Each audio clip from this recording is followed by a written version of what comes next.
Olá, olá, meus alunos, minhas alunas, todo mundo bem? Preparados aí, bem animados para a aula de hoje?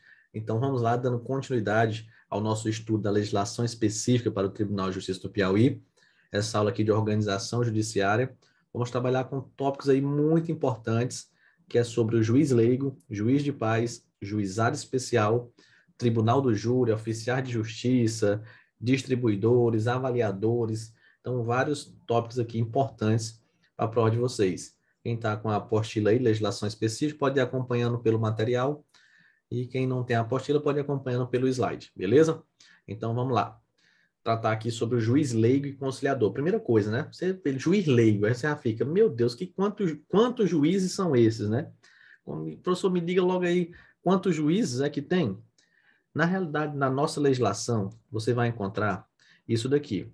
Você vai encontrar. Deixa eu ver até se eu tenho um espaço melhor. Pronto, tenho, bem aqui. Vou utilizar aqui, fica até melhor. Depois eu apago aqui para colocar outra coisa.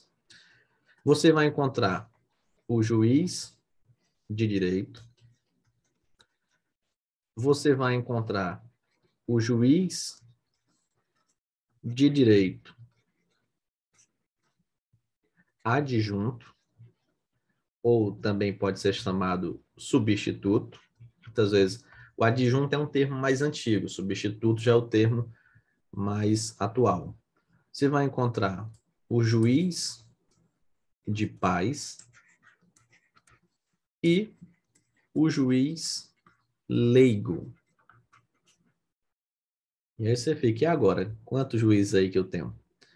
Esses dois aqui, juiz de direito e juiz de direito adjunto, ou substituto, eles são juízes mesmo. O juiz que faz o concurso, que segue carreira ali na magistratura. A diferença é porque o juiz de direito, eu estou me referindo àquele que já é vitalício. E o juiz de direito adjunto ou substituto é aquele que não adquiriu a vitaliciedade ainda. Ele está nos 2 anos, vamos supor, de estágio probatório, podemos dizer assim, né? Fazendo analogia com o estágio probatório do servidor público.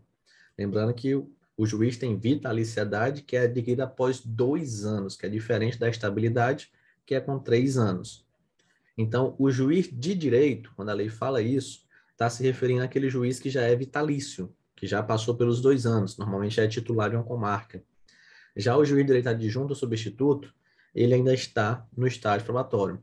O juiz de paz, ele não é um juiz mesmo assim, eu digo assim, não é um juiz que fez o concurso para aquilo, né? Ele é escolhido, como vamos já estudar.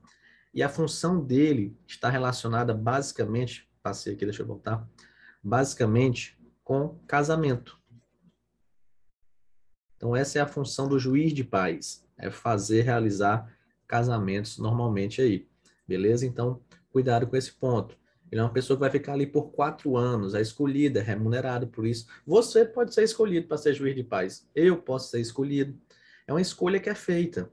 Nós vamos já conhecer como é que é feita essa escolha.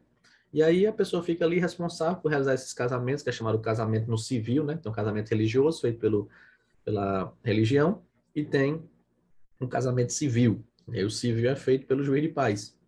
O juiz leigo, ele também não é bem assim um juiz que fez aquele concurso para seguir carreira. Ele é mais temporário, normalmente 2 anos. A pessoa faz o concurso para ser juiz leigo e ele está mais relacionado com conciliação, em tentar resolver a lide ali, né, o processo, de uma forma consensual, de uma forma tentar conciliar. Então é assim, ó. Normalmente como é que acontece no Poder Judiciário? Começou aqui o processo e agora pronto, o juiz vai pegar aquele processo e o processo vai ter continuidade. A conciliação, eu vou tentar conciliar aqui, antes de começar o processo, muitas vezes. Pode ser que o processo já tenha começado também, mas normalmente eu vou tentar antes. Tentar uma conciliação ali para ver se já resolve o problema, para ver se eu não preciso dar continuidade naquele processo. E aí eu tenho os conciliadores e o juiz leigo, que é o juiz leigo que ele vai confirmar ali, né, que vai homologar ali aquela conciliação. Então você vai analisar isso daí. O juiz leigo e o juiz de paz são temporários, são pessoas que ocupam aquela função. Eu, você, se preencher os requisitos, pode ser um juiz leigo.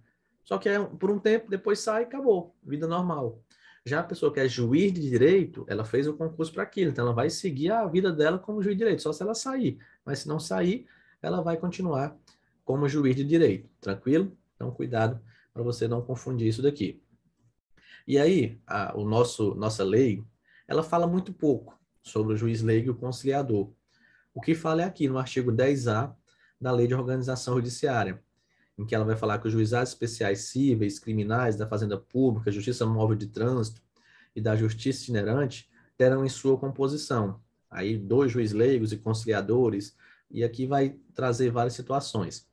Deixa eu passar um bizu para você aqui, muito importante essa dica que eu vou repassar. Deixa eu apagar aqui, que é o seguinte: eu não tenho 3 entrâncias, entrância final, entrância intermediária e entrância inicial. De acordo com o artigo 10A da Lei de Organização Judiciária, eu não vou ter juiz leigo e conciliador na entrância inicial. Professor, mas eu posso... Não, estou falando... Olha aqui, olha para o artigo 10A. Aqui não tem. Então, a gente tem que trabalhar com a lei. Mas disse várias vezes, né? Muito cuidado com a prática. Muito cuidado com isso, porque às vezes é diferente. E na prova vai cair o que está na lei. Então, aqui é o primeiro bizu. Entrância inicial, não vai ter juiz leigo ou conciliador. Já na entrância final e intermediária, professor, como é que funciona? Funciona assim. Na entrância final, eu vou ter 2 juiz leigo e 2 conciliadores. Se eu tiver um anexo dessa entrância final, aí nesse anexo vai ter um juiz leigo e um conciliador. Então, muito cuidado com isso. Nas comarcas, não são 8 comarcas de entrância final, eu vou ter 2 juiz leigo e 2 conciliadores.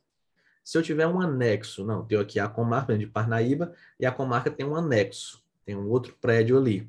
Naquele anexo vai ter um juiz leigo e um conciliador.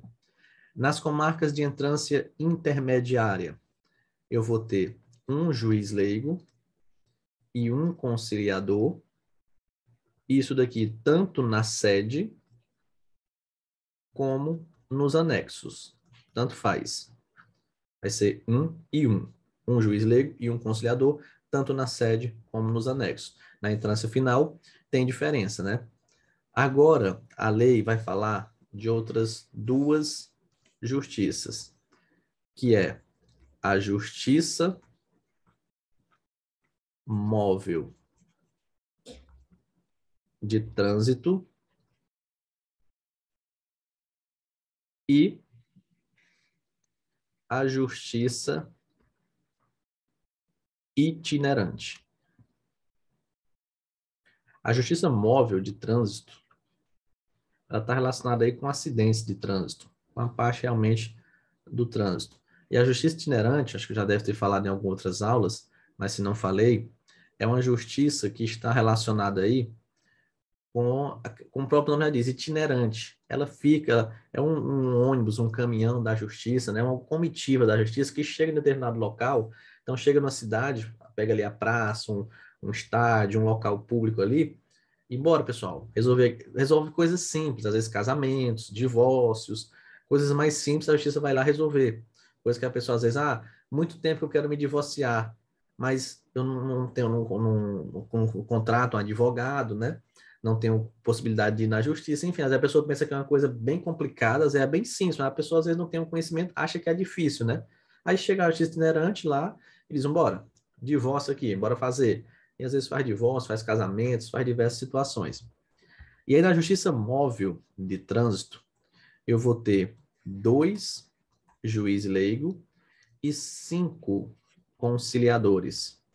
Na justiça itinerante, eu vou ter um juiz leigo e 2 conciliadores.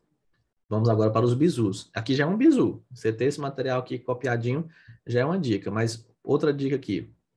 Na palavra justiça móvel de trânsito, eu tenho quantos acentos aí? 2, ó. 1 e 2. Então, são 2 juízes. Na palavra trânsito, eu tenho quantas consoantes? Vou até trazer para cá. Trânsito. Tenho quantas consoantes? Vou contar. 1, 2, 3, 4, 5. 5 consoantes. Então, na Justiça Móvel de Trânsito, são 5 conciliadores. Olha o bizu. Então, 2 juiz leigo e 5 conciliadores. Outro bizu. Na Justiça Itinerante. Quantos I? Palavra I eu tenho? 1, 2 e 3. Então, eu tenho 3 pessoas aqui na Justiça Itinerante. Quem que eu preciso mais? Eu preciso mais do juiz leigo ou do conciliador? É melhor eu ter 10 juízes e um conciliador? Não. Porque o juiz, basicamente, ele vai só assinar ali. Quem vai fazer o serviço mesmo, é o conciliador, ele vai tentar ali. Então, é melhor eu ter 10 conciliadores e um juiz, porque o juiz vai fazendo ali o serviço dele, os 10 conciliadores vão tentando resolver o problema. Então, você pensa assim, então, se são 3 pessoas, é um juiz leigo e 2 conciliadores na justiça itinerante. Observa como é que está na lei. Então, a lei diz o seguinte: eu vou ter 2 juízes leigos e 2 conciliadores nos juizados especiais das comarcas de entrância final. Vou ter um juiz leigo e um conciliador nos anexos dos juizados especiais das comarcas de entrância final, da forma como eu coloquei aqui de azul. Eu vou ter um juiz leigo e um conciliador na sede e nos anexos dos juizados especiais das comarcas de entrância intermediária, conforme está aí de amarelo. Ele não falou nada de entrância inicial.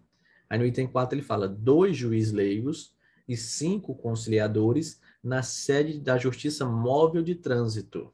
Então, da forma como está aqui de vermelho. 2 juízes leigos e 5 conciliadores na Justiça Móvel de Trânsito. E um juiz leigo e 2 conciliadores em cada unidade móvel da Justiça itinerante, conforme está aí de verde. Beleza? Então, cuidado com esse ponto. Um detalhe interessante é que o parágrafo único ele diz que o quantitativo de juízes leigos e conciliadores previsto no inciso 1º poderá ser reduzido pela metade, desde que o número de casos novos ingressos no último triênio seja inferior a 50% da média de casos novos do Estado no mesmo período. O inciso 1º está se referindo às comarcas de entrância final, que vai ter 2 e 2. Mas eu posso reduzir isso aí pela metade, colocar só 1 e 1. Quando, professor? Quando tiver aí a média, né, de casos novos apurados no último triênio for inferior a 50% da média de casos novos do Estado. Isso aqui eu já falei bastante sobre essa questão de média, né? O Tribunal de Justiça, ele sempre faz essa média aí. Ele coloca a média X. Então, se o número de casos novos naquela entrância final é inferior a 50% da média de casos novos do Estado, aí eu posso reduzir o quantitativo de juízes leigos e conciliadores nessa comarca de entrância final. Tranquilo? Basicamente, isso daqui que a lei fala sobre juiz leigo e conciliador. Vamos agora conhecer o juiz de paz, tá responsável aí por casamentos. Observe aqui, antes de explicar qualquer coisa, olha aqui as competências. Ó. Então, compete ao juiz de paz remeter ao juiz de direito para exame de sua regularidade os processos de habilitação de casamento. Depois de decorrido o prazo edital, expedindo-se a respectiva certidão. Designar dias, hora e lugar para que celebre o casamento. Informar o juiz de direito a vaga de oficial de registro civil que ocorra ou exista para providências cabíveis. Aqui é o seguinte, ele verifica, né, que tem uma vaga de oficial de registro civil, ele informa ao juiz para que tome providência para preencher aquela vaga. Nomear oficial do registro civil ad hoc nos impedimentos e faltas ocasionais do efetivo e seus substitutos legais. Professor, o que é isso daqui? Ad hoc, tem gente que chama ad hoc, né? Lembra um café muito famoso, Red Rock, mas às vezes é chamado de ad hoc. Toda vez que você visualizar essa palavra ad hoc, normalmente ela vai estar relacionada com alguém que está ali de forma temporária. E acontece muito, às vezes, a prefeitura indicar um servidor, emprestar, vamos dizer assim. Acontece muitas vezes com o oficial de justiça. Tem alguns locais que o oficial de justiça ele é ad hoc. Por quê? Porque ele não fez o concurso para oficial de justiça. Ele é um servidor da prefeitura, muitas vezes agente administrativo, assistente administrativo da prefeitura. E a prefeitura emprestou para ele ficar fazendo aquele serviço. Tem escrivão da polícia, a DOC também, que é muitas vezes emprestado de outro local. E eu posso ter também esse oficial de registro civil, a DOC aí, nos impedimentos e faltas ocasionais do efetivo. Então, alguma situação ali está precisando de forma urgente, o juiz de paz pode nomear ali um oficial de registro civil ad hoc para suprir aquela necessidade. E depois fixar dia, hora e lugar para a audiência semanal do casamento. Então, você verifica que, basicamente, a função do juiz de paz está relacionada com o casamento. Agora, vamos conhecer como é que funciona aqui as regras, você encontra aí no artigo 54 da Lei de Organização Judiciária. Então, os termos judiciários têm um juiz de paz, com investidura limitada a 4 anos e competência para habilitação e celebração de casamentos. Substituindo, haverá suplentes nomeados por igual período. Um detalhe interessante é que o juiz de paz ele tem que residir, deve residir na sede do município ou povoado e vai perceber a remuneração que a lei fixar. Para oficiar as habilitações de casamento, há um representante do Ministério Público e um escrivão do registro civil. Normalmente, isso aqui não acontece muito, tem só o juiz mesmo, mas na lei está dizendo isso, né? Habilitação de casamento, tem um representante do Ministério Público e um escrivão do registro civil. Como é que é feita a nomeação do juiz de paz? Ela é feita pelo governador. Oxente, professor, a gente está falando de justiça, né? Poder judiciário, e toda hora o Poder Executivo fica dando a carinha dele aqui, mas que danado, né? Poder Executivo. Pois é quando você estuda a questão do sistema de freios e contrapesos lá na Constituição Federal. E aqui o Poder Judiciário, para dar uma certa imparcialidade, para mostrar que não está privilegiando ninguém, muitas vezes, por exemplo, na remoção, na promoção do juiz, ele manda para o Poder Executivo. No quinto constitucional, quem vai escolher é o governador, vai dizer, ó, não fui eu, não me meti em nada, foi o governador que escolheu. E aqui da mesma forma, o governador que vai escolher, mas a lista é uma lista tríplice, né, que é feita, é o tribunal que faz essa lista de 3 nomes. E aí o presidente do tribunal, ele vai escutar o juiz da comarca, porque o presidente do tribunal, ele não conhece, por exemplo, em Amarante, em Parnaíba, vamos supor, ele não conhece as pessoas ali que podem ser indicados aí para ser juiz de paz. Então ele vai pedir para o juiz da comarca. Ei, juiz aí de Amarante, juiz não sei de onde é que, quem é uma pessoa boa aí para ser juiz de paz? Aí o juiz manda lá os nomes, o tribunal faz uma lista tríplice e manda para o governador escolher. Olha o que diz aqui o parágrafo 3º. O juiz de paz e seus suplentes serão nomeados pelo governador do estado, dentre cidadãos de reconhecida idoneidade, indicados em lista tríplice pelo presidente do Tribunal de Justiça, ouvido o juiz de direito da comarca, nomeado o juiz, os demais integrantes da lista passam a primeiro e segundo suplentes na ordem de colocação. Como assim, professor? Não é uma ordem de 3 nomes? Uma lista tríplice? O governador vai escolher um. Normalmente escolhe o primeiro. O primeiro da lista é escolhido. Então, o segundo e o terceiro já passam a ser segundo e terceiro suplente. Automaticamente. Nessa ordem de classificação. Se, por exemplo, o governador tem o primeiro, o segundo e o terceiro, e o governador escolheu o segundo, então aqui fica sendo o primeiro suplente, aqui sendo o segundo suplente. Caso essa pessoa que foi escolhida não queira sair, né, tem alguma questão de impedimento e vacância, eu já tenho ali quem serão os suplentes, não precisa escolher de novo, não, já está ali a vagazinha do suplente, beleza? Um ponto muito importante deste artigo 56, às vezes você pode estar fazendo a leitura em casa e pode não entender ele, que é o seguinte: fim do quadriênio de serventia. O que é esse quadriênio? São os 4 anos de serventia. O juiz de paz e seus suplentes devem considerar como reconduzidos ao cargos por igual período, caso não tenham sido nomeados substitutos no prazo de 30 dias.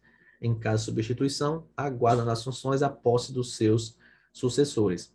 Aqui é o seguinte, é um instituto aí, vamos dizer assim, de recondução voluntária. Nem voluntária, automática. Voluntária lá no estatuto. Recondução automática. Como é que funciona, professor? Eles ficam ali 4 anos. É o mandato deles. Depois que termina, eles esperam 30 dias para saber se vai ser nomeado outras pessoas. Se não foi nomeado outras pessoas, eles serão reconduzidos. como se fossem reeleitos aí por mais 4 anos. Então, o juiz de paz terminou. Ele gostou. Eita, eu gostei desse juiz de paz, eu quero continuar. O que acontece? Terminou ali os 4 anos, ele espera 30 dias. Eita, será que vão nomear outro? Não vão? Passou 30 dias, não nomeou ninguém, então ele está ali reconduzido automaticamente para mais 4 anos, junto com os seus suplentes. Beleza? Cuidado com esse ponto. Se dentro de 30 dias nomear alguém, então foi nomeado 10 dias depois que acabou, nomear alguém. Ah, então ele, não vou continuar não. Mas ele tem que aguardar a posse do sucessor. Pode ser que a posse aconteça 20 dias depois, enfim. Ele aguarda ali até chegar o outro, vamos dizer assim, passar o comando, né? Passar a função para outra pessoa, beleza? Então, cuidado com esse artigo 56. Fim, terminado aí o quadriênio, né, os 4 anos, o juiz de paz e seus suplentes deve considerar como reconduzidos ao cargo por igual período, se não tiver a nomeação do substituto no prazo de 30 dias. Agora aqui tem um probleminha. Sabe por quê? É um tópico aí que não foi recepcionado pela Constituição Federal. A Constituição fala diferente. E aí, rapaz, uma coisa assim que eu tenho enfrentado bastante nessa legislação do TJ é justamente isso. Por quê? Porque está na lei. Está aí. Artigo 55, você pode pegar qualquer lei aí de organização judiciária, que às vezes tem outro ponto também que eu tenho enfrentado bastante, é justamente isso. Professor, tem uma lei aqui, uma lei, eu não sei. Olha, o seguinte, a legislação, muitas vezes, tem que atualizar de forma manual. O TJ disponibilizou, atualizou a legislação e, graças a Deus, a nossa legislação estava da mesma forma que o tribunal atualizou. Mas pode surgir uma outra atualização? Pode. Professor, mas se surgir depois, pode ser cobrado em prova?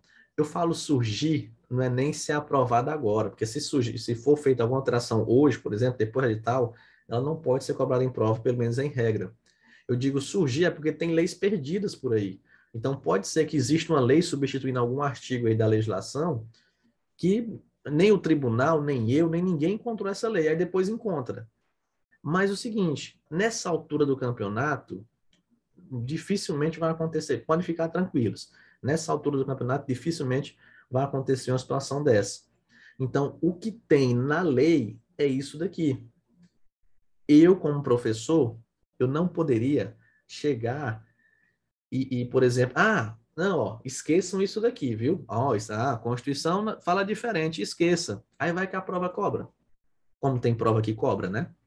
Então, eu sou professor de legislação, e como eu sempre digo, eu sou professor de legislação porque eu gosto de legislação. Porque às vezes tem pessoas que surgem aí na legislação, né? O cursinho às vezes coloca uma pessoa para substituir, enfim, tem várias situações. Mas eu não, eu ministro legislação porque eu gosto da legislação e ministro várias legislações. Então eu sei muitas vezes esses problemas que existem. E aqui é um problema grande, porque a lei fala de uma forma e a Constituição fala de outra. Só para você se situar, pode ser que você não tenha nem percebido ainda qual é o problema. Quando você está estudando lá na Constituição Federal, o artigo 14, e lá fala o seguinte: idade mínima, 21 anos para prefeito, deputado estadual e juiz de paz. Você não sabia nem que era juiz de paz, né? Muitas vezes, estudando constitucional, agora você já sabe quem é.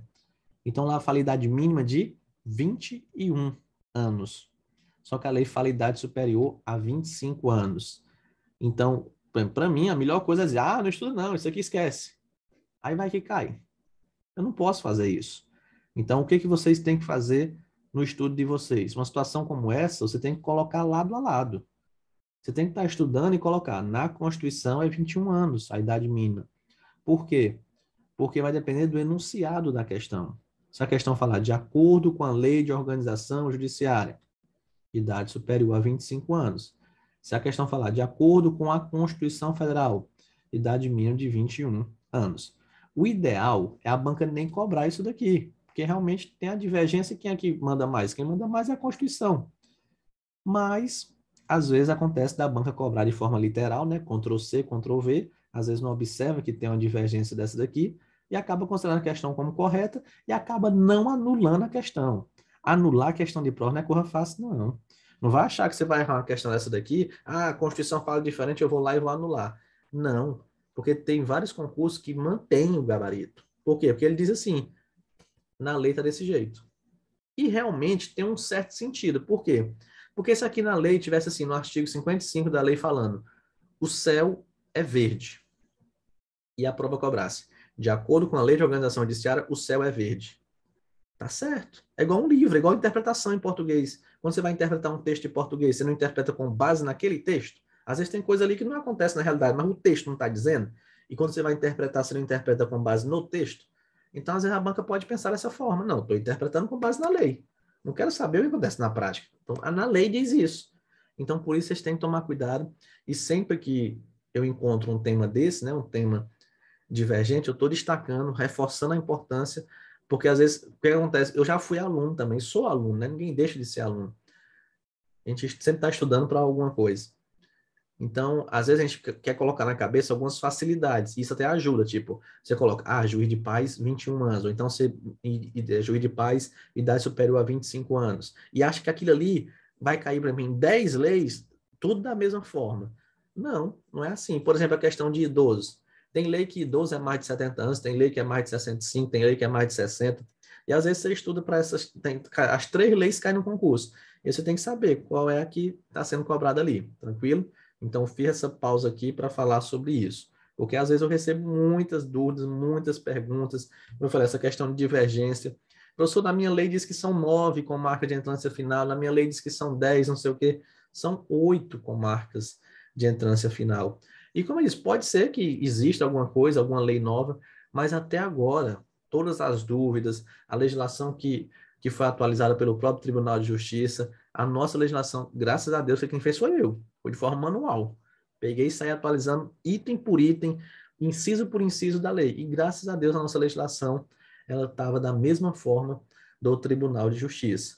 Então podem estudar tranquilos, desde a primeira edição da apostila, que a apostila já está na segunda edição, né? Mas desde a primeira edição que a gente já está com o material atualizado aí, ó, muito antes de se falar em concurso do TJ. Então vamos lá. E aí, quais são os requisitos para o provimento do cargo de juiz de paz? Cidadania brasileira. Cuidado com isso. Não é nacionalidade brasileira. E aqui é um cuidado que não é um cuidado realmente da lei, né? Nem está errado, não. É cidadania, não nacionalidade brasileira. Por quê? Porque nacionalidade, uma criança de 5 anos de idade que nasceu no Piauí, ela é um brasileiro nato, mas ela não é um cidadão ainda, não tem cidadania brasileira ainda. Porque a cidadania está relacionada, nesse quesito aqui, com a questão do gozo dos direitos políticos. Está quite com as obrigações eleitorais, por exemplo. Ter o gozo, o pleno gozo dos direitos políticos. Então, cuidado com esse ponto aqui. Cidadania brasileira é um dos requisitos para o cargo de juiz de paz. Idade superior a 25 anos. Idoneidade moral comprovada, aspecto intelectual, gozo dos direitos políticos e civis, irritação com o serviço militar, inscrição na zona eleitoral, residência superior a 1 ano no município, cuidado, né? Porque geralmente essas questões eleitorais é 6 meses. Então, domicílio a 6 meses antes do pleito, filiação 6 meses antes do pleito. Mas aqui, residência superior a 1 ano no município. Então, cuidado com esse ponto. E não pertencer a órgão de direção ou ação de partido político. Então, atenção para esses requisitos para o cargo aí de juiz de paz. Vamos agora trabalhar com o Tribunal do Júri. E aqui tem uma mudançazinha. Por quê? Porque o tribunal revogou esses 2 parágrafos aqui, que era um bizu famoso que eu tinha de saber qual era. Não deveria ter revogado o tribunal. O bizu estava muito bom, né? Para saber quais seriam ali os meses que ia ter o tribunal do júri e tudo, mas acabou, revogou, acabou. Aquela questão de Teresina em agosto, aquela coisa toda, acabou, foi revogado. E aí o que está valendo é aqui o artigo 51, que o tribunal do júri, né, sexto lei no artigo 5º da Constituição, responsável pelo o julgamento de crimes dolosos contra a vida, ele vai ser instalado na sede das comarcas ou dos postos avançados de atendimento e poderá ser realizado a qualquer período do ano e obedecerá, em sua composição e funcionamento, às normas do Código de Processo Penal. Então, o que está valendo agora é o artigo 51. Não tem mais aquela situação do mês de março e junho, não, acabou. O tribunal agora pode ser realizado a qualquer período do ano, beleza? Então, cuidado com essa atualização aqui.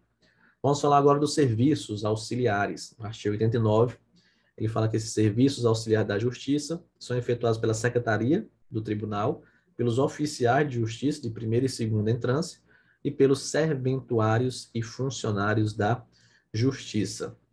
A secretaria do tribunal funciona sob a responsabilidade do diretor-geral, subordinado diretamente à presidência, sendo seus serviços executados na forma prevista no regimento do tribunal, com um quadro de servidores fixado em lei, mediante proposta deste. Pronto. Basicamente, isso que é falado sobre os serviços auxiliares. Só isso. Artigo 39 e 90. Pior ainda é oficial de justiça. Eu imagino a pessoa que está fazendo um concurso para oficial de justiça, né?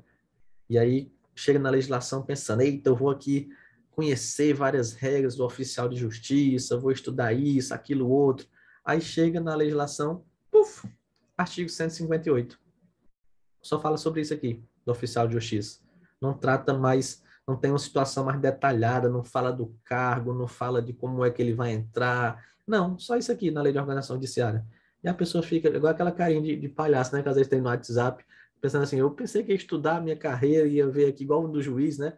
Os requisitos, as entrâncias, como é que vai para um canto, para o outro. Não, é só isso. Artigo 158 da lei. Então, aos oficiais de justiça, compete fazer citações, prisões, penhores, arresto e mais diligências, ordenado pelo juiz, certificar certidões, intimações, notificações, notificar sob pena de desobediência pessoas que auxiliar nas diligências para prisão, testemunhar a seu ofício, executar as ordens de habeas corpus, guardar segredo de justiça, lógico, não pode estar falando muita coisa aí, nomear depositário nos casos especiais e exercer as demais atribuições que lhe forem cometidas em lei, regulamentos ou regimentos. Acabou. Isso daqui. Então, quem vai fazer o concurso para oficial de justiça, esse artigo 58 tem que estar aí na parede do seu quarto, porque é um item quase certo, né? Competência aí do oficial de justiça só fala isso. Então, para cobrar, tem que cobrar isso daqui. Vamos falar agora dos distribuidores. Professor, o que é esses distribuidores? É por conta do seguinte, no âmbito judicial, eu tenho vários juízes, eu tenho várias varas, né? E aí, eu tenho que distribuir esses processos, porque o tribunal, ele não quer aquela questão de você escolher um juiz. Não. Como assim? Ah, eu quero que o meu processo vá para aquele juiz. Não. Isso daí não é uma coisa que o Poder Judiciário quer. Então, a distribuição é o seguinte, vamos supor que eu tenho 3 varas criminais. Então, eu tenho a primeira vara criminal, eu tenho a segunda vara criminal e eu tenho a terceira vara criminal. Nesse caso, chegou ali os processos. Então, vamos supor, eu tenho aqui 6 processos. 1, 2, 3, 4, 5. Aliás, ia dar certo, né? E eu acabei colocando mais um. Então, deixa eu apagar aqui. Pronto, apagou logo, foi tudo. 1, 2, 3, 4, 5. Como é que, basicamente, aqui é um simples exemplo, né, de como é que isso aqui deve acontecer. Eu pego o processo 1, mando para a primeira vara, pego o processo 2 para a segunda, o processo 3 para a terceira, o 4 eu mando para a primeira vara, o 5 eu mando para a segunda e o 6 eu mando para a terceira vara. Porque aí cada um vai ficar com 2 processos aí, pronto, para não ter essa questão, eu estou com mais processo do que o outro, eu estou com isso. Lógico que tem várias exceções quanto a isso. Aqui é simplesmente a regra para você entender como é que funciona essa distribuição. Então, o processo ser distribuído para que basicamente os juízes ali, as varas, os desembargadores, também vai acontecer distribuição entre os desembargadores, fiquem ali com a quantidade próxima de processos, não ficar um com 2.000 processos e outro com 20 processos. Não, para ficar ali uma quantidade próxima disso daí. Tanto que o regimento interno, ele fala que quando existe uma discrepância, né, muito grande, aí vai ter uma compensação, tanto para cima como para baixo, beleza? Então, o artigo 130 da Lei de Organização fala que o distribuidor efetuou com rigorosa igualdade entre os juízes e escrivães, quando for o caso, a distribuição alternada dos feitos assim classificados: ações cíveis, ações penais, processos precatórios, preventivos, assecuratórios de direito, processo de falência e os feitos diversos não compreendidos nas cláusulas referidas. Então, muitas vezes aqui a organização judiciária, ela vai tratar da distribuição, porque hoje, normalmente, ela é feita, como o processo já está eletrônico, é feita de forma virtual. Mas antigamente, como o processo era físico, a distribuição era pegar um processo mesmo, esse aqui é para fulano, esse aqui é para fulano. Agora a gente brincava quando era pequeno, um para mim, um para tu, não sei o quê. Então, basicamente, era assim que funcionava. Pegava, entrega isso para aqui, entrega para cá. E às vezes a lei de organização ainda trata como se fosse dessa forma, né? Hoje já chega ali de forma virtual, já faz ali um sorteio, já tá bem direitinho, já consegue distribuir isso daí. Aí o artigo 131, ele vai falar de uma distribuição por dependência. O que é isso? É os feitos de qualquer natureza que já se relacionem com outros já distribuídos. Porque, como eu falei, a pessoa não pode escolher um juiz. Aí o tribunal não quer que a pessoa saia escolhendo, não, quero que esse fulano julgue o meu processo. Mas, às vezes, um juiz, ele pega ali um processo, vamos supor aqui o processo X, e eu vou ter um outro processo, ou então alguma outra situação que se relaciona com esse processo. Então, não faz sentido, às vezes, eu pegar aqui o juiz A e mandar esse outro processo para o juiz B. Porque pode ser que o juiz B vai ter que analisar tudo de novo, ele às vezes não vai nem entender. Então, não, eu posso protocolar por dependência. Não, esse processo, vamos supor, depende daquele. Ele está relacionado com aquele. E aí pode existir essa distribuição por dependência nos feitos de natureza que se relacionem com outros já distribuídos. Existe também a questão que o regimento interno fala sobre isso, a prevenção, né, quando o juiz se torna prevento para outros recursos, outras situações. Na aula do regimento interno, a gente também trabalha com distribuição, lá detalha mais um pouco como é que funciona. São isentos de distribuição os feitos de competência privativa ou exclusiva. Lógico, por quê? Porque vamos supor que na lei diz que um certo processo lá é de competência exclusiva da segunda vara. E aí chegou esse processo aqui. Então, o processo 7, em regra, iria para onde?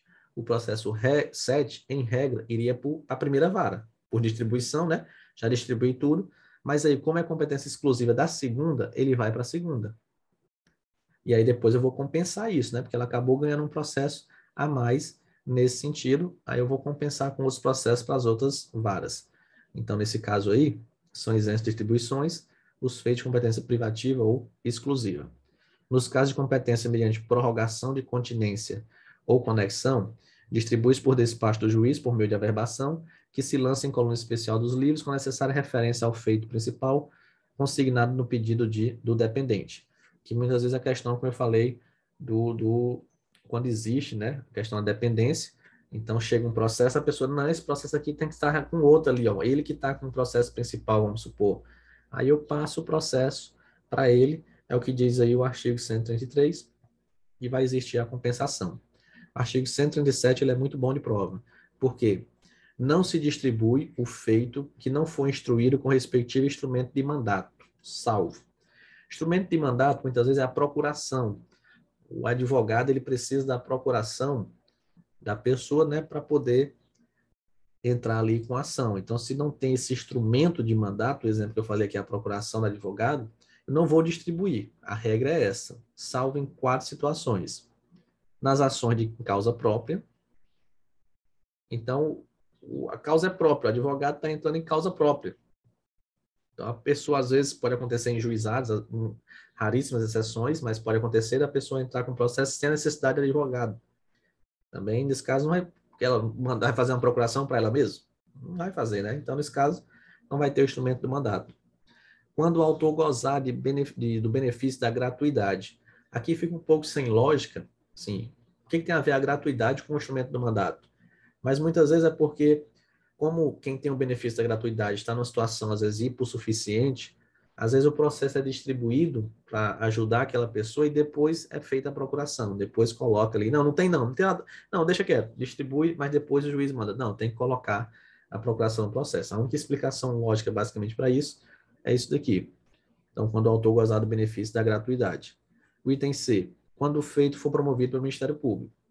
E o item D, na hipótese do artigo 37 do Código de Processo Civil, que não está na lei, então, na hora da prova, ele pode cobrar isso daqui e dizer, né, as exceções e colocar ações próprias, autor gozar de benefício da gratuidade, o feito foi promovido pelo Ministério Público, e na hipótese do artigo 37 do Código de Processo Civil. Ele não pode pegar o artigo 37 do Código de Processo Civil e colocar aqui, salvo se, por exemplo, tiver processo civil no edital e o artigo 37 tiver no conteúdo programático. Mas quem vai fazer para analista administrativo que não tem, para apoio especializado que não tem, se cair, tem que cair. Artigo 37 do Código de Processo Civil, beleza? Não se distribui o feito sob pena de responsabilidade se a petição inicial não vier acompanhada da taxa judiciária devida na forma da lei, salvo se o autor gozar de benefício da gratuidade ou isenção. Então, o processo ele tem a custa judicial, que é chamado de preparo, né? E aí, para poder fazer a distribuição, eu tenho que analisar se está pago. Se foi pago ali as custas processuais, a taxa judiciária. Se não foi, eu não distribuo. Salvo se o autor gozar do benefício da gratuidade ou for isento, né, de pagar essa taxa. Aí, não pagou não, sim, mas é gratuidade, então pronto. Ah, não pagou, mas ele está isento, então pronto, o processo tem continuidade. A petição assinada pela própria parte, nos casos em que a lei o permite, só deve ser distribuída depois que se reconhece a firma do signatário. Cuidado com isso, porque hoje o reconhecimento de firma está caindo muito em desuso. Ele está sendo, assim, pouco utilizado, né, o reconhecimento de firma. Mas a lei, como ela é um pouco antiga, ela ainda fala isso. Então, a petição assinada pela própria parte, nos casos em que a lei permite, só deve ser distribuída depois que se reconhece a firma do signatário. Se a assinatura for assinada a rogo, as firmas do signatário e das testemunhas abonadoras são devidamente reconhecidas. A assinatura a rogo é muitas vezes quando a pessoa coloca a digital. Então, nesse caso, colocou a digital ali, eu tenho que saber, porque a pessoa pode estar dormindo, eu peguei a digital dela e coloquei. Então, às vezes eu não tenho como saber se foi realmente aquela pessoa, que se ela colocou em sã consciência. Então, por isso que às vezes precisa de testemunha para ver, não, eu estava lá, eu vi, ela colocou, ela estava ciente daquilo ali. Então, por isso que ele fala, se a petição for assinada a rogo, as firmas do signatário e das testemunhas têm que ser reconhecidas. A distribuição, uma vez feita, só pode ser declarada sem efeito por despacho do juiz competente. Quando? Quando o feito tiver que ser remetido a outro juiz, em virtude de continência ou conexão, e quando o juiz se julgar incompetente. Então, aqui, a distribuição for feita, ela só pode ser declarada sem efeito quando chegou lá para o juiz, não, esse processo não é comigo, não, o processo é lá com outro. Ó. Já existe lá um processo, existe a continência, né, a conexão, a dependência. Então, esse processo tem que ir para lá, não é para mim, não. Ele já tem um processo desse aqui, e aqui é só mais uma situação do mesmo jeito, então manda para lá. Ou então o juiz se julgar incompetente. Ele, não, isso aqui não é na vara criminal, não. Isso aqui é na vara civil. E não é um processo criminal, não, aqui é uma ação civil. Ele se julgou incompetente, eu vou ter que distribuir novamente aquele processo. Vamos agora para os contadores. Estamos trabalhando, como eu falei, né, várias situações. Trabalhamos com os oficiais de justiça, distribuidores, contadores. Vamos analisar os depositários e avaliadores, né, vários pontos aí importantes da legislação. Sobre o contador também, muito pouco que a lei fala, só diz assim, artigo 143, ao contador compete contar as custas, né? Contador compete contar as custas, emolumentos e percentagem em todas as instâncias e juízes, inclusive os privativos, e o principal e juros das dívidas exequendas, bem como as multas nos processos criminais. Cuidado com essa palavra, glosar. Você pode achar que ela está errada, que ela não existe, mas vou ser bem sincero com vocês, contar até um pecado, né, como diz. Eu também não conhecia, não. Vou nem mentir. Eu não vou dizer que eu sei tudo. Não, tem, e principalmente isso aqui não é nem direito. Isso aqui é português. E eu falei, glosar, isso, o que é isso, meu Deus do céu? Eu nunca tinha nem visto essa palavra na minha vida. Aí eu glosar, eu fui pesquisar. Aí é criticar. É tipo averiguar essas custas excessivas ou indevidas. Então tem uma custa ali que é excessiva ou indevida, aí o contador vai glosar, ele vai criticar, é como se fosse analisar aquilo ali. É bom que a gente vai aprendendo, fica culto, né? Depois pode ler Machado de Assis, que não tem problema nenhum, que com certeza tem uma palavra dessa lá no livro dele. Então fazer o cálculo para pagamento do imposto devido à família à fazenda pública e escrever, datar, assinar e certificar os autos do seu ofício. Pronto. Então, assim, a lei de organização é bem direta. É só isso aqui, acabou. Contadores, esses quatro situações aqui. Agora, os depositários públicos. O depositário é aquela pessoa, vamos supor, tem um carro, tem às vezes uma situação ali, eu não sei de quem é, estão brigando. Aí, de quem é esse carro? É de fulano, de ciclano, de quem é essa joia, de quem é isso? Ah, muitas vezes pode ser pegar aquilo ali, ou então às vezes acontece questão de sequestro. Onde é que eu vou guardar, por exemplo, uma lancha? O tribunal fez lá o sequestro de uma lancha.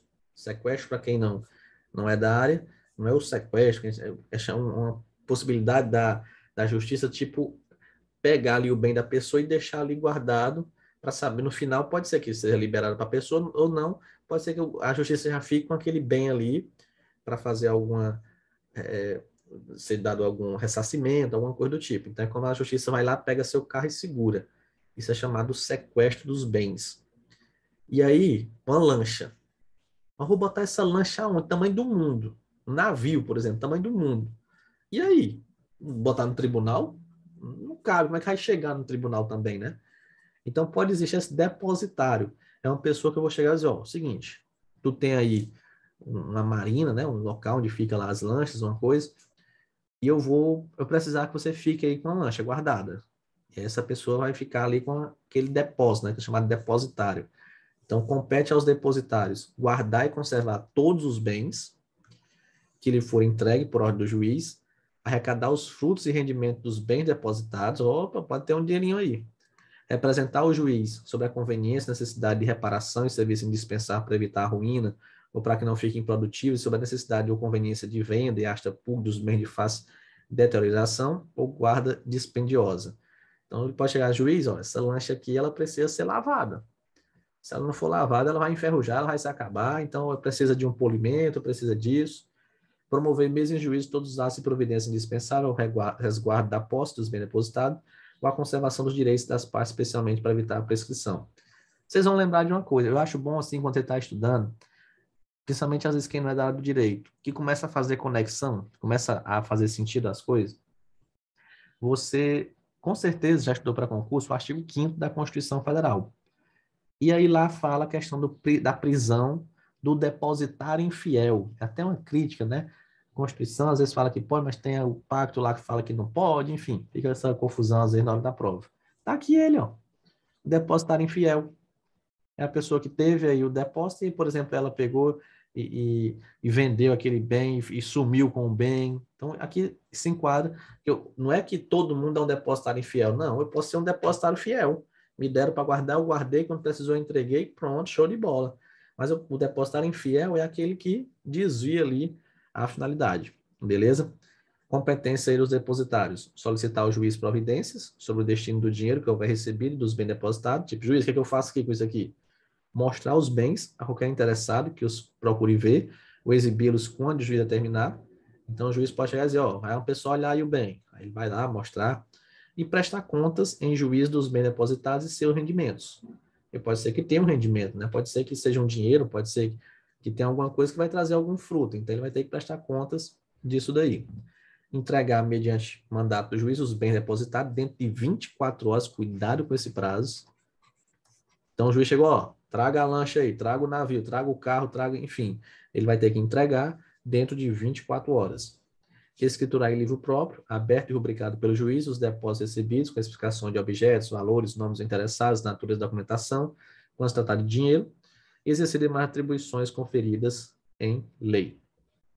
Um tópico interessante aqui no artigo 144 é que o depósito em dinheiro, título ao portador, ou pedras preciosas ou joia, se efetua em Banco do Estado, ou onde houver agência respectiva, no outro estabelecimento oficial, e ainda na falta deste, a exetória estadual.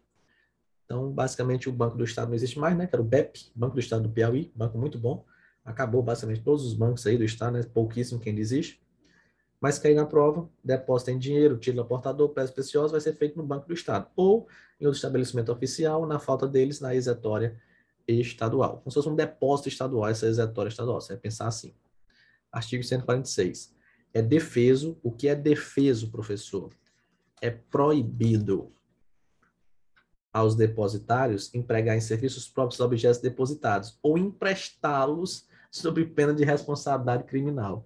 Então, tipo, vamos supor, eu peguei um caminhão, entreguei para uma pessoa para ficar lá como depositário. Aí a pessoa pega o caminhão, um caminhão desse aqui, bora, bota aí um bocado de telha, bota aí cimento, bora vender, aproveitar o caminhão aqui, bora vender telha, cimento, lajota, não, não pode utilizar em serviço próprio ou emprestá-lo, pior ainda emprestar, né? Sob pena de responsabilidade criminal. Vamos agora falar dos avaliadores. O avaliador, o próprio nome já diz, ele vai avaliar, porque muitas vezes a justiça ela pode confiscar ali, ela pode pegar aquele bem, né? E aí, como é que eu vou saber, por exemplo, que aquele bem vale 100 mil, vale 200 mil? Tem que ter uma coisa, não posso...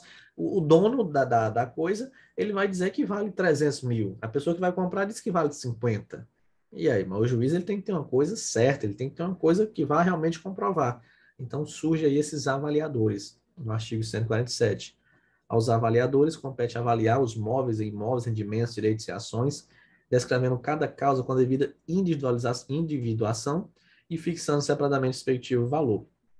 Toda vez que houver despacho do juiz, mandando proceder à avaliação, os autos devem encaminhar com vistas aos avaliadores e esse vai determinar ali o valor, né, o que ele fez na avaliação. Aos avaliadores se concede transporte quando a avaliação se fizer fora do perímetro da cidade. Olha, tem que fazer uma avaliação, mas vamos supor, em Teresina e é um bem, uma lancha, por exemplo, um navio que está em Parnaíba.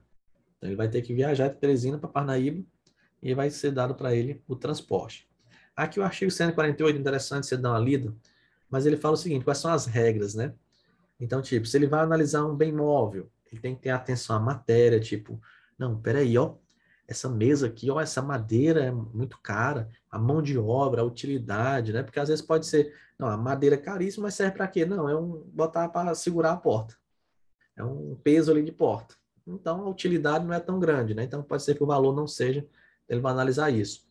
Semoventes. Professor, o que é semovente? São animais. Muitas vezes cavalos, né? Mas animais no geral.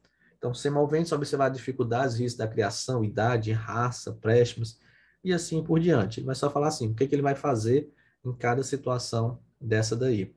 O artigo 149 vai falar, não se repete a avaliação. Então, foi feito, é esse valor, acabou, meu patrão. Mas tem duas situações que eu vou ter que repetir. Quando? Provando-se que a primeira foi irregularmente feita, excessiva ou lesiva, por ignorância ou dolo dos avaliadores. Então, o avaliador foi lá e fez uma avaliação que foi provada, vamos supor, todas as casas lá da região foram avaliadas em R$ 200.000, mas uma bendita casa ele avaliou em 10 mil. Mas não, aí foi um erro, né? Uma irregularidade cometida, ou às vezes colocou que é 500 mil, então já foi um excesso. Então, quando eu avaliar isso aí por ignorância, né? Por um erro aí, ou por um dolo do avaliador, vou repetir. Ou então, se entre a avaliação e a arrematação se descobrirem falhas ou defeitos na causa avaliada que diminui o valor. Então, eu cheguei para avaliar uma lancha lá, de boa, tranquilo. Ah, tá certo, vale tanto. Só que a lancha agora teve um problema que o motor lá parou de funcionar. Então, o carro, o motor parou de funcionar. Arriou a bateria, por exemplo, furou o pneu, sei lá. Uma situação dessa. Aí eu, não, tem que chamar agora de novo, porque agora, com o motor batido, com alguma coisa aí, quebrou o vidro, já é outro valor. Então, nesse caso, tem que repetir. Quando tiver que ser feita nova avaliação, nada percebe os avaliadores, podendo ainda ser compelido a fazê-lo sob pena de desobediência e perda dos emolumentos da avaliação reformada. Então, assim, ele fez a avaliação, beleza, tranquilo, a obrigação dele, ganhou por aquilo. Se ele for fazer de novo, ele não vai receber nada por isso daí. Fica na obrigação, é como se ela tivesse incluída ali no preço. Com isso, a gente finaliza a nossa aula de hoje. Muito importante, né? Separei vários pontos. Como eu sempre venho dizendo para vocês, não sigo a sequência da lei, eu sigo uma sequência didática para ficar mais fácil vocês compreenderem. Então, peguei vários pontos que vocês observaram aí, que às vezes estão soltos, que não tem, tipo, distribuidor, avaliador, contador, oficial, vários pontinhos assim soltos, mas se você for seguir a sequência da lei, fica difícil, porque às vezes, vamos supor, aqui até que seguir um pouquinho a sequência, mas ele fala do Tribunal do Júri no artigo 51, então um artigo para o Tribunal do Júri, juiz de paz ele fala no artigo 54, dois, três artigos ali, juiz leigo ele fala em um artigo, então fui pegando esses pontos, que às vezes tem um artigozinho ali falando, e já trouxe nessa aula de hoje, para seguir essa linha de raciocínio, né? Pegar esses pontos, e aí ficou interessante porque ficou várias funções, ficou oficial de justiça, ficou distribuidores, ficou os depositários, contadores e avaliadores juntamente com o juiz leigo, com a justiça itinerante, juiz de paz e o tribunal do júri. Beleza? Então vamos lá, seguindo aí as nossas aulas. Qualquer dúvida, você já sabe, pode entrar em contato, sempre assim de forma didática, bem objetivo. Já estamos quase finalizando. E assim, os pontos principais já foram vistos. A gente vai finalizar porque eu quero visualizar toda a lei com vocês. E tudo pode cair. Lógico que tem os pontos mais importantes, tem outros que você olha assim, acredita que não pode cair, mas a banca pode chegar e dizer, esse aqui, todo mundo está dizendo que não cai, pois vai cair. Vou botar justamente esse daqui. Então é interessante você conhecer realmente toda a legislação, não podemos negligenciar nada, porque ninguém sabe o que, é que vai cair. Então, a gente precisa realmente ter uma visão panorâmica aí da legislação para não deixar nada de lado, não negligenciar nenhum assunto, porque pode ser justamente ele que vai cair na prova. Beleza? Então, um forte abraço para vocês, bons estudos e até a próxima aula.